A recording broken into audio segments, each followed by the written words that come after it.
Morning students. आज हम पढ़ेंगे संज्ञा के विषय में। संज्ञा क्या होती है? संसार में जितनी भी वस्तुएं हैं, प्राणी हैं, हर किसी का कोई ना कोई नाम होता है, वो संज्ञा होती है। संज्ञा ना हो तो हम किसी को कुछ भी कह के बुला ना सकें, क्योंकि हर किसी को किसी न किसी नाम से जाना जाता है। तो इसी तरह से मैं आपकी इसकी संज्ञा की परिभाषा आपको समझाना चाह रही हूँ। देखिए, संज्ञा है जो किसी प्राणी, वस्तु, स्थान या भाव के नाम को संज्ञा कहते हैं। किसी का भी कोई नाम जो होता है वो संज्ञा कहते हैं। जैसे भगत सिंह किसी व्यक्ति का नाम, राधिका ये भी व्यक्ति का नाम है, किसी पर्सन का नाम है, हिरन, मोर ये प्राणियों के नाम, थाली वस्तु का नाम, भारत चिड़ियाघर ये स्थान के नाम, और सुख दुख जो है ये क्या है, भाव के नाम। तो इस प्रकार किसी भी प्राणी, वस्तु, स्थान या भाव के नाम को संज्ञा कहते हैं। अब हम पढ़ेंगे संज्ञा के भेद। संज्ञा के 3 भेद होते हैं। कितने भेद होते हैं? 3। नंबर 1 है व्यक्तिवाचक संज्ञा। कौन सी है? व्यक्तिवाचक संज्ञा। नंबर 2 है जातिवाचक संज्ञा। नंबर 3 है भाववाचक संज्ञा। कितने भेद है संज्ञा के? 3। व्यक्तिवाचक संज्ञा, जातिवाचक संज्ञा और भाववाचक संज्ञा। अब सबसे पहले पढ़ेंगे हम व्यक्तिवाचक संज्ञा। व्यक्तिवाचक संज्ञा जैसे किसी प्राणी, वस्तु या स्थान का बोध कराने वाले शब्द व्यक्तिवाचक संज्ञा कहलाते हैं। किसी भी प्राणी का, वस्तु का या स्थान का जो बोध कराते हैं वो शब्द हमारे व्यक्तिवाचक संज्ञा कहलाते हैं। जैसे विवेकानंद एक सन्यासी थे। विवेकानंद अपने आप में एक अलग से इंसान थे और किसी का नाम इस तरह से उनकी एक अलग पहचान थी, इसलिए इनको ये जो है व्यक्तिवाचक संज्ञा है। जैसे व्याकरण भारती एक पुस्तक है। पुस्तक सभी है लेकिन इसमें से अलग से बताया गया है व्याकरण भारती का नाम, तो इसलिए ये व्यक्तिवाचक संज्ञा है। जैसे हरियाणा एक राज्य है। राज्य तो हो गया जातिवाचक संज्ञा, लेकिन उसमें अलग से बताया गया हरियाणा राज्य को, तो इसलिए हरियाणा जो है यहाँ पर ये भी हमारा व्यक्तिवाचक संज्ञा। अर्थात व्यक्तिवाचक संज्ञा वो संज्ञा होती है जो किसी व्यक्ति, वस्तु या स्थान का अलग से बोध कराते हैं, वो हमारे होते हैं व्यक्तिवाचक संज्ञा। नंबर 2 है जातिवाचक संज्ञा। अब जातिवाचक संज्ञा क्या होती है? किसी प्राणी, वस्तु या स्थान की पूरी जाति यानी कि उसकी पूरी जाति के नाम का बोध कराने वाले शब्द जातिवाचक संज्ञा कहलाते हैं। जैसे प्राणियों के नाम जैसे शेर, भालू, शिक्षक, ये है पूरे शेर जो है एक अपने आप में एक नाम अलग है, तो पूरी शेर की जाति को भालू या शिक्षक ये अपनी जाति को संबोधित करते हैं, तो ये है हमारे जातिवाचक संज्ञा। जैसे वस्तु में हो गया मेज, फल, फूल, ये भी अपनी जाति का बोध करा रहे हैं, इसलिए ये जातिवाचक संज्ञा है।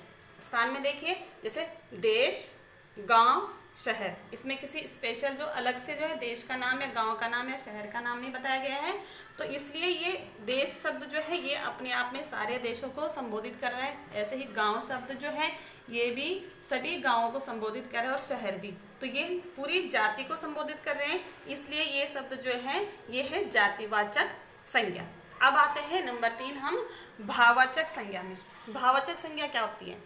किसी व्यक्ति के, प्राणी के या वस्तु के गुण, दोष, स्वभाव का बोध कराने वाले शब्द भाववाचक संज्ञा कहलाते हैं।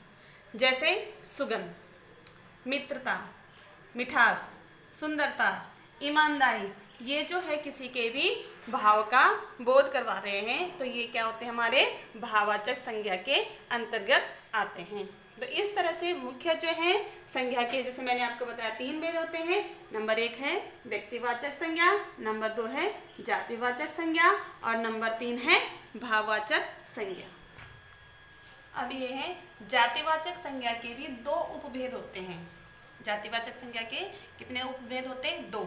नंबर 1 है हमारा द्रव्यवाचक संज्ञा, नंबर 2 है समूहवाचक संज्ञा। कौन कौन से? नंबर 1 द्रव्यवाचक संज्ञा, नंबर 2 समूहवाचक संज्ञा। अब द्रव्यवाचक संज्ञा हम पढ़ेंगे। क्या किसे कहते हैं द्रव्यवाचक संज्ञा? कुछ संज्ञा शब्द ऐसे द्रव्य या पदार्थों का बोध कराते हैं जिनसे अनेक वस्तुएं बनती हैं, यानी कि उन जिन वस्तुओं से अन्य वस्तुएं बनती हैं वो हमारी द्रव्यवाचक संज्ञा कहलाते हैं।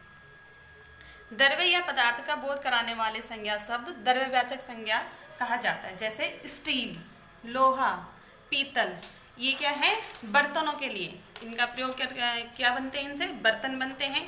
जैसे प्लास्टिक, प्लास्टिक से क्या बनते हैं, खिलौने बनते हैं या अन्य सामान बनता है। लकड़ी, लकड़ी से बनता है, फर्नीचर के लिए प्रयोग होता है। सोना चांदी, इसका प्रयोग होता है आभूषणों के लिए। तो इसलिए इस प्रकार जो है स्टील, प्लास्टिक, लकड़ी, सोना, ये आते हमारे द्रव्यवाचक संज्ञा के अंतर्गत। अब जातिवाचक संज्ञा का दूसरा उपभेद था हमारा समूहवाचक संज्ञा। जैसे कि नाम से ही जाना जा रहा समूह, यानी कि एक पूरा किसी का एक झुंड या ग्रुप। जो संज्ञा शब्द किसी समुदाय या समूह का बोध कराते हैं समूहवाचक संज्ञा शब्द कहलाते हैं। जैसे दरबार, सभा, कक्षा, सेना, टीम, भीड़, दल, इन शब्दों का प्रयोग जो है एक वचन में होता है, क्योंकि ये एक ही जाति के सदस्यों के समूह को व्यक्त करते हैं। देखिए जैसे दरबार, दरबार अब अकेले एक व्यक्ति से कोई दरबार नहीं बनता, उसमें अनेक व्यक्तियों का होना या अनेक लोगों का होना बहुत जरूरी होता है। ऐसे ही जो होता है सभा, सभा भी एक मनुष्य से, एक व्यक्ति से नहीं बनती है।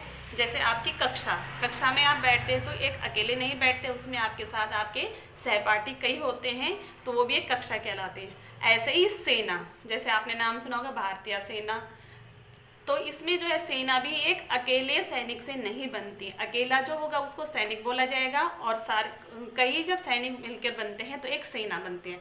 ऐसे ही टीम, टीम भी अकेले व्यक्ति की नहीं बनती है, उसमें भी कई लोगों का होना बहुत जरूरी होता है। भीड़ जब देखते हैं हम कहीं पे भीड़ है तो अकेले की कई भीड़ नहीं होती है। ऐसे ही दल, तो इस प्रकार जो ये शब्द जो है ये किसी समूह का बोध करा रहे हैं, इसलिए इन शब्दों को जो है ये समूहवाचक संज्ञा के अंतर्गत आते हैं। तो इस प्रकार हमारे जातिवाचक संज्ञा के दो उपभेद थे, एक था द्रव्यवाचक संज्ञा और दूसरा था समूहवाचक संज्ञा। तो इस प्रकार आज हमने पढ़े संज्ञा की परिभाषा, उसके उदाहरण, संज्ञा के भेद।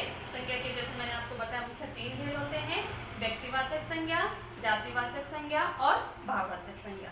उसके बाद हमने पढ़े जातिवाचक संज्ञा के 2 अन्य उपभेद, द्रव्यवाचक संज्ञा और समूहवाचक संज्ञा। तो इस प्रकार हमारा आज संज्ञा वाला पाठ यहीं पे समाप्त होता है।